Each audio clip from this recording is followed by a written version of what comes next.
Bom dia, meus amigos do canal Imersão Previdenciária, do nosso projeto aí Partindo do Zero para o concurso 2022 para o INSS.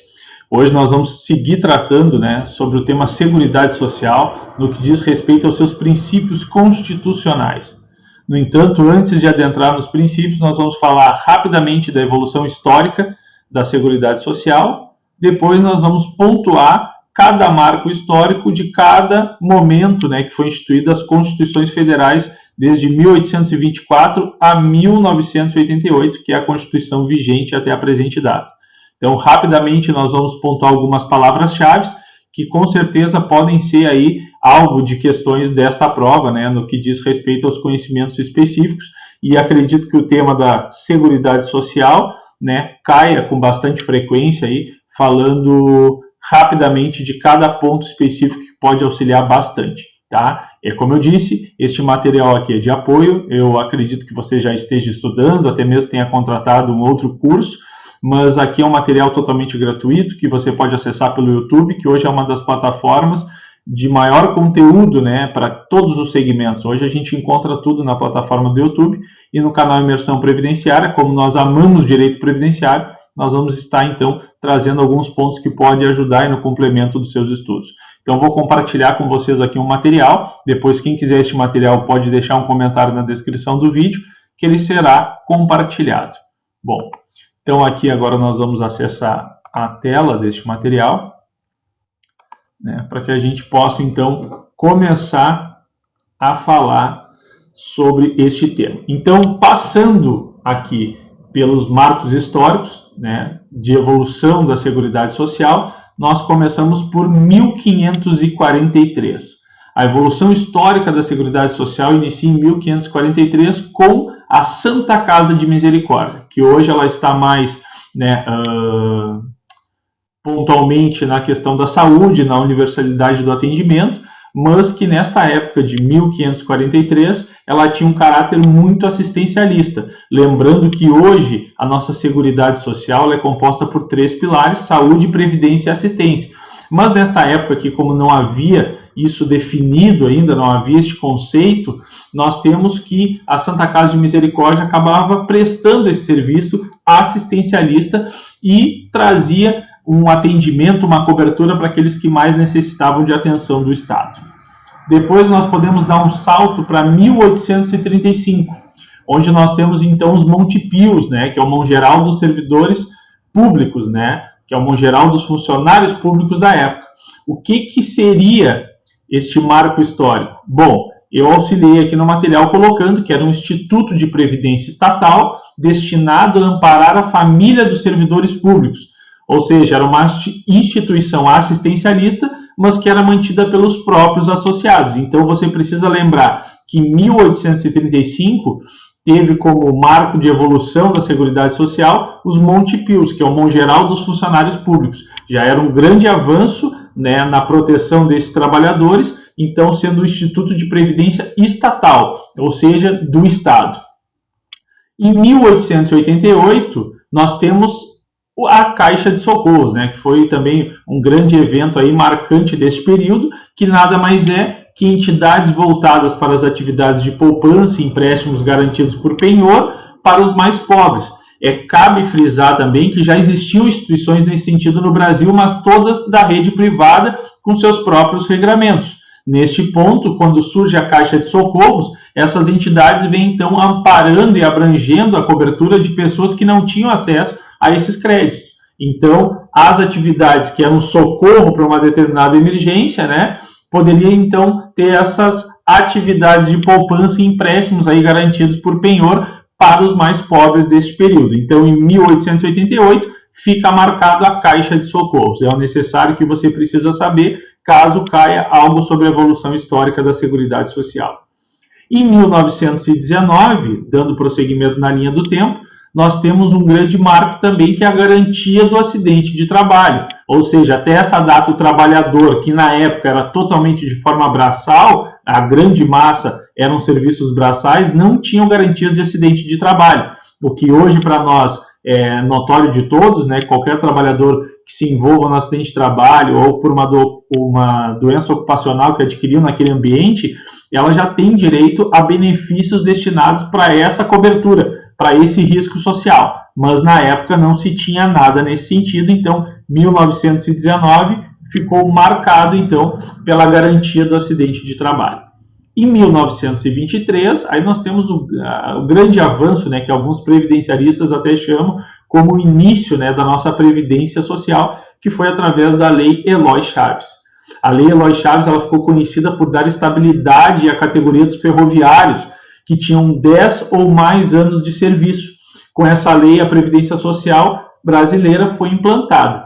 Tá? A lei obrigou, na época, cada companhia ferroviária do país a criar uma caixa de aposentadorias e pensões que ficou conhecida pela sigla CAPES, Caixas de Aposentadorias e Pensões, que nada mais era que um departamento, né, que trazia a obrigação do recolhimento do patrão e dos funcionários, ainda que na rede privada, mas para garantir um eventual risco, né, até mesmo de morte ou até mesmo risco programado, que seria a contingência da aposentadoria daqueles trabalhadores, né, que logo, quando completasse o tempo de contribuição, poderiam ficar recebendo este valor. Então, os CAPs, que é as Caixas de Aposentadorias e Pensões, teve como marco inicial na Lei Eloy Chaves em 1923. Em 1933, foram instituídos os IAPs, Institutos de Aposentadorias e Pensões. Aí os institutos de aposentadorias e pensões, como surgiu 10 anos depois da Lei Eloy Chaves, ele trouxe para dentro dos IAPs as outras categorias profissionais, que a gente pode utilizar aí como palavra-chave para lembrar quais são as categorias, a sigla MCBIM. M de marítimos, C de comerciários, B de bancários e I de industriários. Então, em 1933, os IAPs ficaram conhecidos por trazer as categorias profissionais para dentro desse Instituto de Aposentadorias e Pensões e não somente os ferroviários, como se tinha antes. Já em 1960, nós temos o LOPS, que é Lei Orgânica da Previdência Social. A Lei Orgânica da Previdência Social, diante daquela vasta normatização previdenciária, unificou todas essas normas e organizou o regime geral de previdência social antes da Constituição de 88. Então, essa lei ela foi extremamente fundamental para organizar todo o sistema antes da vigência da emenda da Constituição Federal de 88. Né? Então, 1960 ficou marcado pela Lei Orgânica de Previdência Social, que unificou as demais normas previdenciárias. Depois, em 1966 e 1967, nós temos a criação do INPS, que muitas pessoas até utilizam essa sigla até hoje, de forma equivocada, mas o INPS ficou bastante conhecido por ser o primeiro Instituto Nacional de Previdência Social aqui no Brasil, que acabou unificando o quê? Os institutos de aposentadorias e pensões. Ou seja, vamos recapitular, os institutos de aposentadorias e pensões que foram criados em 1933, em 1966 o INPS veio e unificou todos esses institutos. Por que nós temos duas datas aqui neste tópico, 1966 e 1967? Porque pode ser alvo de prova, dizendo que em 1966 de fato foi criado o INPS, mas ele se efetivou somente em 1967. Isso até foi motivo de anulação de uma das questões do concurso do INSS em 2015. Em 1977 nós já temos a criação do SIMPAS, que era o Sistema Nacional de Previdência e Assistência Social. O sistema ele trouxe para dentro todos estes todas essas instituições, que aí sim, o sistema acabou tomando corpo. Para quem já trabalha com a matéria previdenciária, sabe que o Dataprev hoje é o grande responsável pela regulação, pelo processamento de dados da Previdência Social e da Seguridade Social. Então, o Dataprev passou a estar incluída dentro desse sistema de previdência e assistência social. Dentro dele também acabou trazendo o Instituto de Aposentadorias e Pensões, que é os IAPs. Se tinha também o FUNABEM, que era a Fundação Nacional do Bem-Estar do Menor. Tinha o INPS, Instituto Nacional de Previdência Social, e o CEME, que é Central de Medicamentos.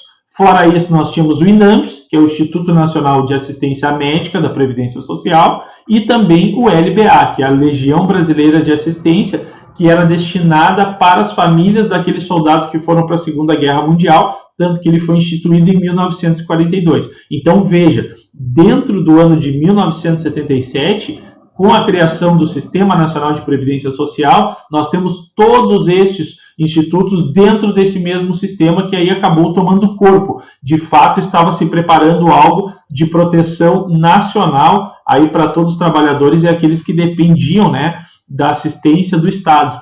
Então, em 1977, o Simpas veio como grande marco histórico. Em 1990, de fato, então, tivemos a criação do INSS, Instituto do Seguro Social, Instituto Nacional do Seguro Social, que nada mais foi do que a fusão dos institutos de aposentadorias e pensões, mais o Instituto Nacional de Previdência Social. Então, a fusão destes dois órgãos acabou criando o Instituto Nacional do Seguro Social, que está vigente até a presente data, né, que já vem, então, a fazer parte do nosso novo sistema de proteção social dentro da Seguridade, sendo o único com caráter, né, contributivo.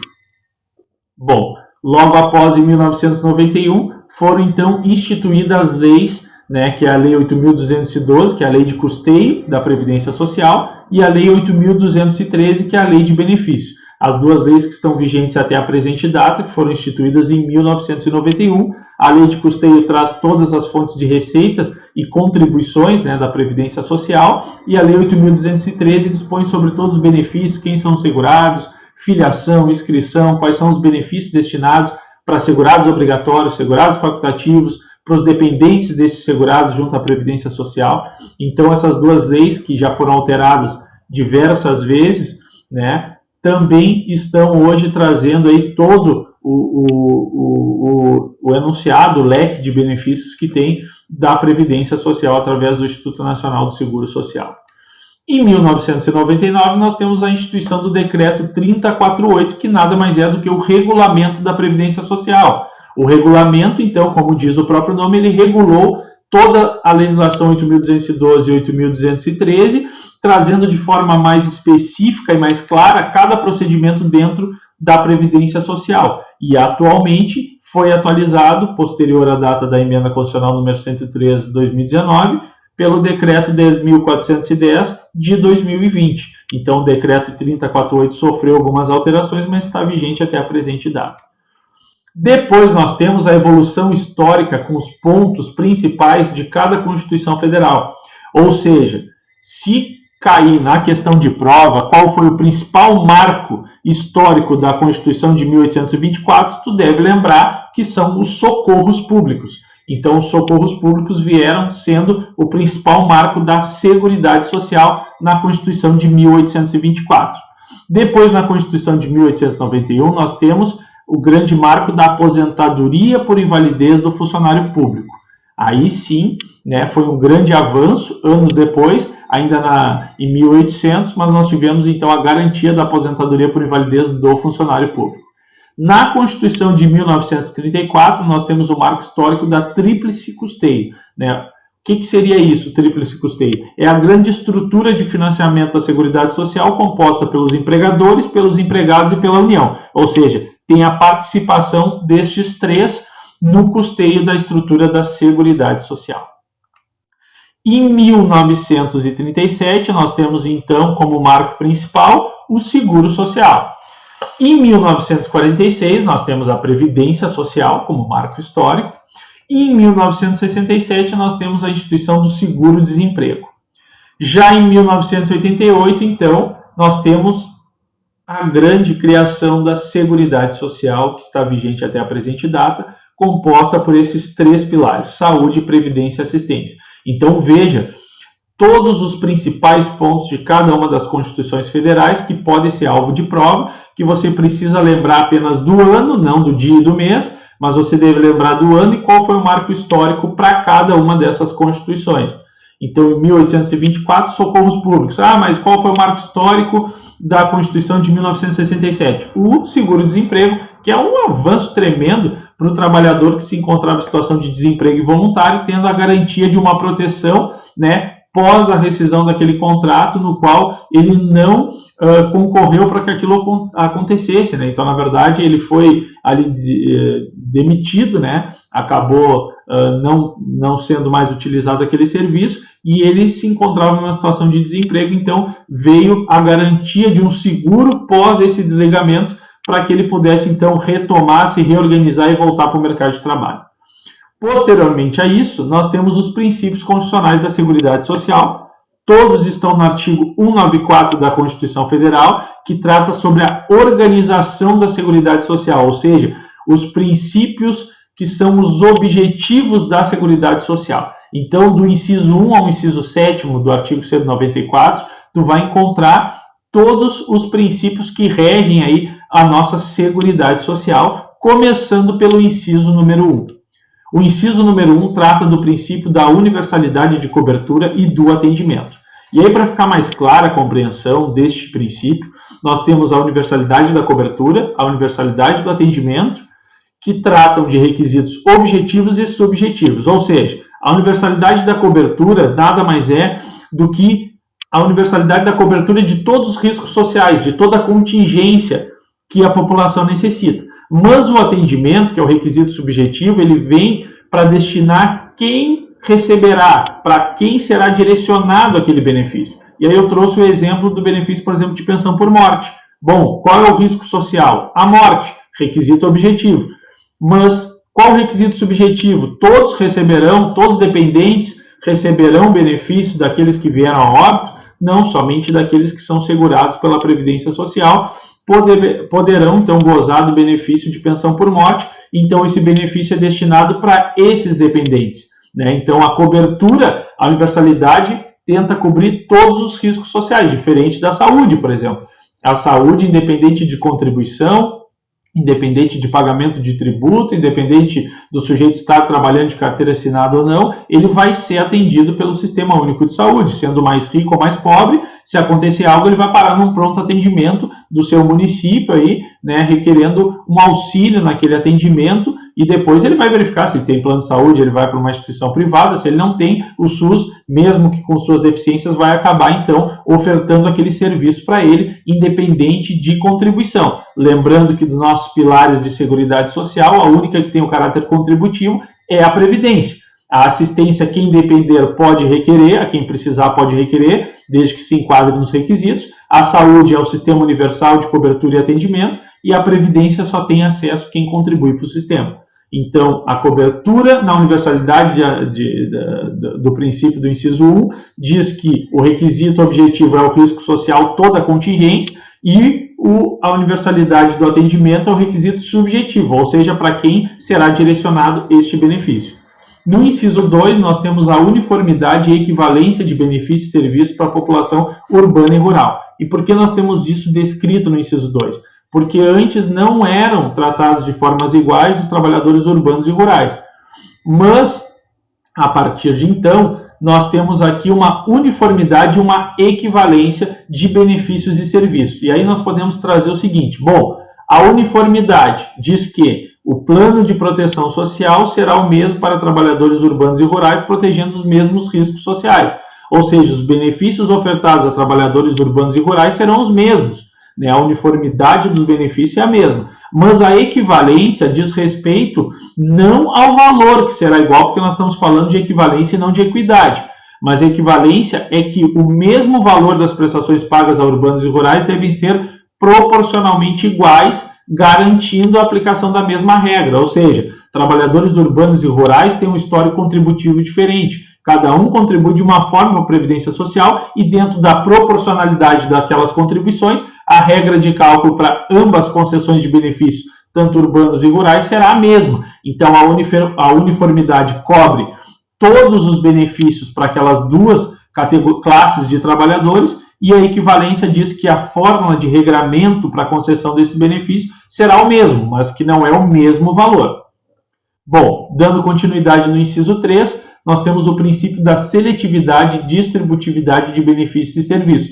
E aí eu trouxe um exemplo para ficar claro, que é o auxílio reclusão. Na seletividade, nós selecionamos o risco social, que, por exemplo, para receber auxílio reclusão, aquele trabalhador que vinha contribuindo ou que se encontrava em situação de desemprego, mas estava com a qualidade segurada em dia, desde que a família seja de baixa renda e ele for recolhido ao sistema prisional por algum motivo, ele estava saindo de um churrasco, ingeriu bebida alcoólica, se envolveu no acidente e acabou ocasionando a morte de um terceiro. Ele não fez aquilo intencionalmente, mas foi uma fatalidade.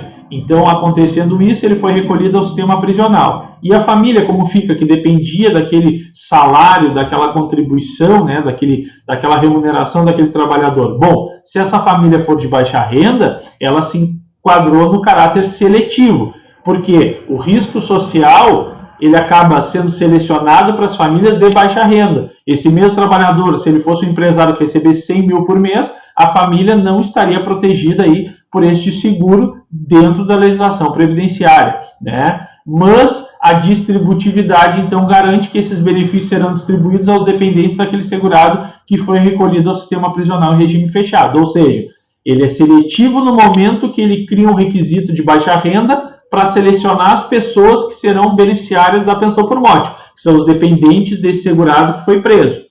Bom, e a distributividade é o que garante que esses dependentes receberão aquele valor a título de benefício enquanto ele estiver no sistema prisional em regime fechado. Então, este é o princípio da seletividade e distributividade dos benefícios e serviços da Seguridade Social. Depois, no inciso 4, nós temos a irredutibilidade do valor dos benefícios. E aí nós podemos dividir de duas formas. Nós temos a irredutibilidade nominal e a irredutibilidade real. A irredutibilidade nominal diz que nenhum benefício que substitua o salário de contribuição ou rendimento do segurado terá valor mensal inferior a um salário mínimo nacional. Isso está previsto no artigo 201, parágrafo 2º. Ou seja, se eu for ser beneficiário de um benefício, por exemplo, previdenciário, e eu calculei que a média de todas as minhas contribuições é inferior ao salário mínimo nacional, automaticamente o meu benefício ficará limitado ao salário mínimo nacional vigente, que hoje é 1.212, porque o artigo 201, parágrafo 2º, garante que ninguém que substitua o seu salário de contribuição ou rendimento poderá perceber um valor inferior ao salário mínimo.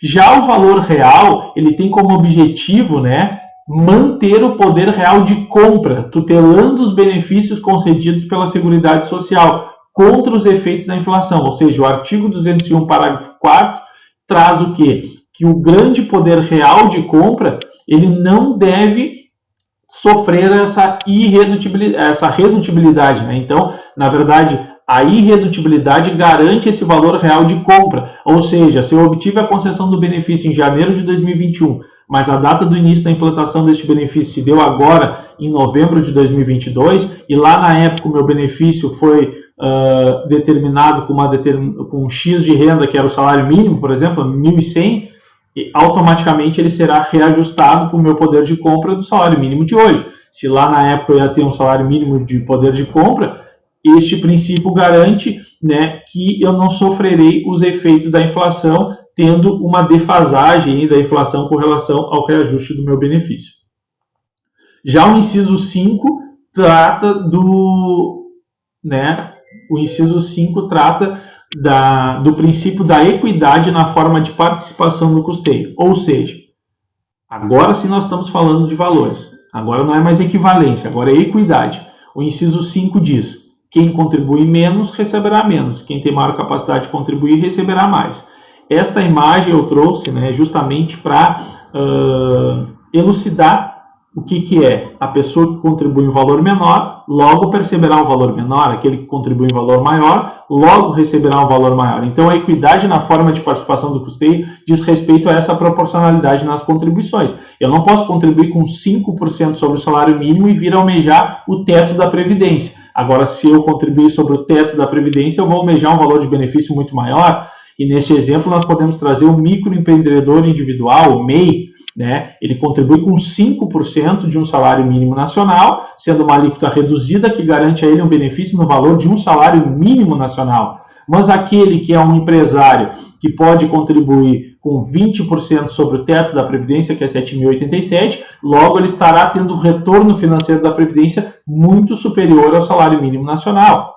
E a mesma coisa nós temos para os contribuintes facultativos. Por exemplo, uma contribuinte facultativa de baixa renda, cadastrada no CadÚnico, contribui com o código 1929, sendo um valor de 5% da Previdência Social, também limitando ela a receber um benefício no valor de um salário mínimo. Mas nós temos contribuintes facultativos que pagam o teto da Previdência, 20% de 7.087, logo esses também terão um retorno maior da Previdência Social. Então, a equidade na participação do custeio, que é o valor que vai servir de base para o retorno daqueles benefícios, ele tem essa proporcionalidade. Quem tem maior capacidade paga mais, quem tem menor paga menos.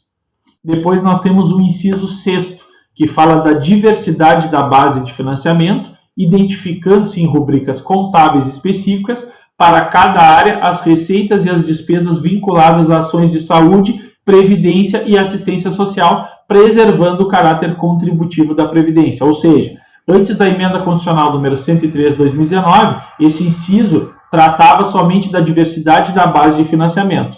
Depois da vírgula, a partir de identificantes, foi incluído com a emenda constitucional. E isso trouxe maior fonte de receita para a Previdência Social, ou seja, aumentaram-se as bases de arrecadação da Previdência. E aí é como nós temos um banco com apenas 2 pés. Se eu tirar um deles, provavelmente esse banco vai despencar. Agora, se eu tiver várias bases de financiamento para o sistema de seguridade social, o sistema vai se manter. Porque pense bem, se do sistema de seguridade social somente a Previdência tem caráter contributivo, como se sustenta a assistência e a saúde? Das outras bases de financiamento. Nós retiramos valores de alguns lugares para financiar aqueles que menos podem contribuir ou aqueles que nem têm condições de contribuir para a Previdência Social para no futuro ter um benefício.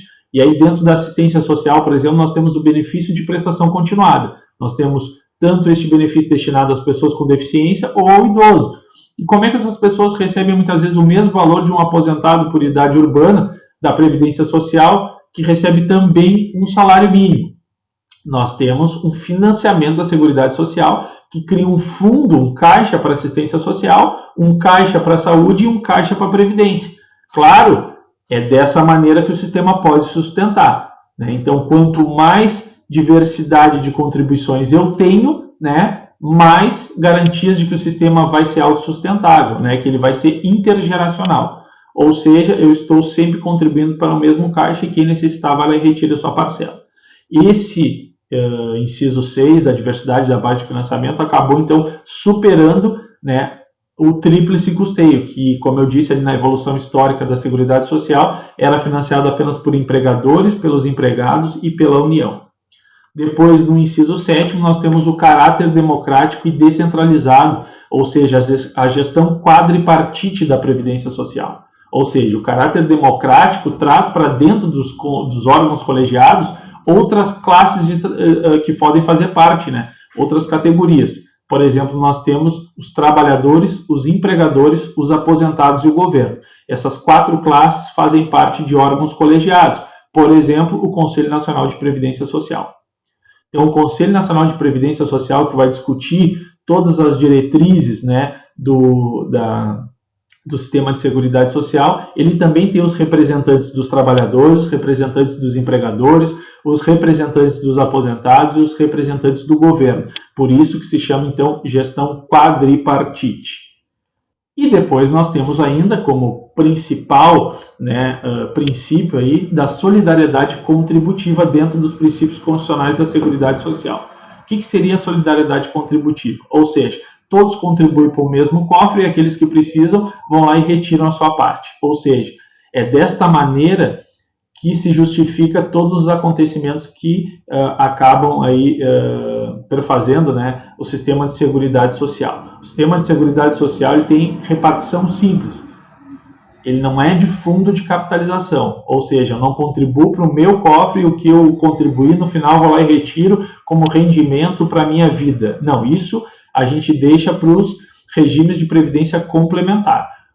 O regime geral de previdência social, assistência social, a saúde, todos são de solidariedade contributiva. Então, na verdade, todos contribuem para o mesmo caixa, aqueles que precisam retiram a sua parte. Isso justifica determinados fatos que eu trouxe aqui 2 exemplos, por exemplo. Nós temos um segurado que contribuiu aí 40 anos para a Previdência Social, no entanto, ele não achou que aquele seria o melhor momento de requerer o seu benefício de aposentadoria, né, por alguma perda, algo do tipo, e seguia trabalhando ainda e não havia, então, requerido o seu benefício. Em determinado momento acontece a morte, né? Ele se depara aí com um óbito inesperado, só que ele não tinha nenhum dependente previdenciário. Então, como ele era segurado da Previdência Social, como ele já tinha completado o tempo para requerer o seu benefício de aposentadoria, mas ele não veio a requerer esse benefício, não gozou nenhum benefício previdenciário, ele então acabou deixando de usufruir da Previdência Social todo aquele amparo que ele poderia ter. E este benefício não ficou para ninguém. Este benefício que ele teria direito não se transformou em pensão por morte para os seus dependentes, porque ele não tinha dependentes. Então, todos esses 35 anos de contribuição acabaram ficando para o fundo da Previdência Social.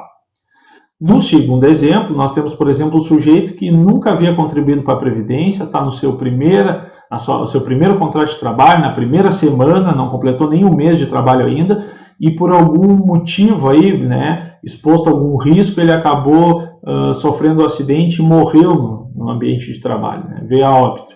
Bom, ele tinha 3 dependentes, a esposa e 2 filhos. Bom, mas ele tinha uma semana de contrato de trabalho. Aí vai lá, a esposa e os 2 filhos lhe procuram para ver se ele tinha direito à pensão por morte, e você vai analisar que para quem é segurado empregado, a partir do exercício da atividade já preenche o requisito da qualidade segurada. Portanto, a família, os dependentes, teriam direito a gozar as parcelas da pensão por morte, dependendo dos requisitos de idade, né, e tudo mais. Mas nesse ponto, veja, uma pessoa contribuiu 35 anos, aquele valor não foi utilizado em detrimento dos dependentes, ficou para o fundo da Previdência Social. Já aquele que tinha uma semana de contrato de trabalho por uma fatalidade veio a óbito, acabou então destinando a pensão por morte, pelo evento morte, para os seus dependentes. Então veja, né, são acontecimentos assim que só se justificam pelo princípio da solidariedade contributiva, porque todos contribuem para manter todo o sistema, não contribuem para si próprios, ou seja, é repartição simples, não é fundo de capitalização. Depois nós temos também o princípio previsto no artigo 195, que aí diz com respeito à base de custeio, que é a preexistência do custeio. Ou seja, o artigo 195 do parágrafo 5º da Constituição Federal diz, né, que nenhum benefício poderá ser criado, estendido ou majorado sem a pré-existência do custeio. Ou seja, eu não posso criar uma despesa para o sistema sem que haja uma fonte de financiamento daquela despesa. Ou seja, este princípio muitas vezes aí é o grande motivo de discussão. Até um tempo atrás nós tínhamos a discussão aí da extensão do benefício, na verdade do acréscimo, né, de 25%, que hoje é destinado somente para quem é aposentado por invalidez e necessita do auxílio de terceiros para as atividades habituais, como para tomar banho, para deambular, para se alimentar, mas levantaram-se uma tese que este benefício, este acréscimo poderia ser estendido para as demais espécies de benefício, que é aquele sujeito que se aposentou por tempo de contribuição, por idade, aposentadoria especial, e depois do evento, do acontecimento da aposentadoria, sofreu algum acidente ou teve algum AVC e passou a necessitar aí também do auxílio de terceiros para as atividades habituais, porém, como não tinha previsão legal na lei, ele não poderia receber o acréscimo de 25%, e aí toda a discussão, então, acabava rodeando o princípio da pré-existência do custeio, dizendo que não havia uma fonte de financiamento para que se fosse estendido aquele benefício às demais categorias, e isso ocasionaria, né, um impacto financeiro muito grande para os cofres da Previdência Social. E, por fim, temos também o princípio da anterioridade nonagesimal, que está previsto também no artigo 195, só que no parágrafo 6º da Constituição Federal, que diz que nenhuma criação, extensão ou majoração deve respeitar, assim, né, todos devem respeitar o respiro de 90 dias, ou seja, eu não posso criar, nem estender, nem majorar, né, nenhuma fonte de custeio sem que eu respire, né, os 90 dias para que tudo se organize e aí sim possa ser cobrado. E esses 90 dias, a lei diz que pode ser após 90 dias e não necessariamente passou 90 dias, já entrou em vigência aquela majoração ou aquela extensão, aquela criação daquele tributo. Então, este prazo pode ser até superior. Então, para você decorar, né, tanto o princípio da pré-existência do custeio como da anterioridade nonagesimal, nós temos o 100, que é criação, extensão e majoração, que aí fica fácil de entender que quando há uma criação, uma extensão, uma majoração e uma questão vier informando que não necessita respeitar este prazo de 90 dias, você já sabe que essa questão está incorreta e aí logo você estará pontuando aí na prova de conhecimentos específicos da legislação, então, previdenciária. Neste ponto, então, nós demos fim aqui aos princípios constitucionais da Seguridade Social e na próxima aula nós vamos trazer os princípios da Previdência Social e aí nós vamos nos aprofundar um pouquinho mais na Lei de Benefícios mesmo, né, em si, na Lei 8.213, para trazer questões pontuais aí que são extremamente importantes para os conhecimentos gerais dessa matéria. Hoje você viu a evolução histórica da Seguridade Social, os marcos principais, né, das Constituições de 1824 a 1988 e também os princípios da Seguridade Social. Com essas palavras-chave, você já está preparado para superar esta primeira matéria aqui e com certeza você vai ter êxito aí nesse concurso. Muito obrigado por nos acompanhar, então vou encerrando aqui o nosso material de hoje. Qualquer coisa, se precisarem do material, podem deixar os comentários aqui que nós estaremos compartilhando este conteúdo.